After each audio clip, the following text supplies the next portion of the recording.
পররাষ্ট্রমন্ত্রীকে তো আর চাইলেই পাওয়া যায় না, সুতরাং আমার প্রশ্নটি জলবায়ুর উপর না হলেও ওনার মন্ত্রণালয় সংশ্লিষ্ট, এই ব্যাপারে কোনো সন্দেহ নাই।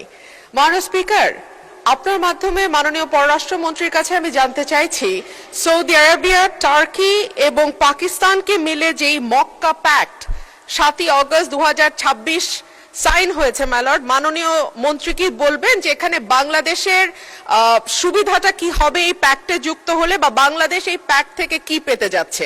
ধন্যবাদ মাননীয় স্পিকার। এই প্যাক্ট 3টি দেশের ভেতরে হয়েছে। আমরা এতে এই প্যাক্টটিকে ইতিবাচক হিসেবে দেখছি।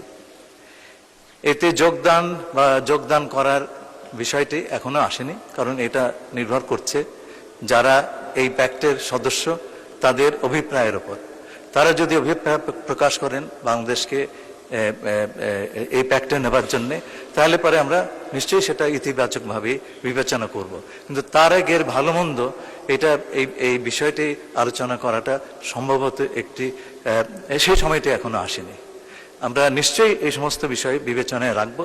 তবে আমাদের মনে রাখতে হবে একটা কথা, যে এই প্যাক্ট এটা যদি বিস্তৃত হয় এবং এটা হচ্ছে বিশ্ব মুসলিম সমাজের আত্মরক্ষার একটি ব্যবস্থা, এবং এটা আমাদের পরিবারের, মুসলিম পরিবারের আভ্যন্তরীণ বিষয়। সুতরাং এইটা নিয়ে কারো অন্যান্যদের উদ্বেগের কোনো অবকাশ নাই।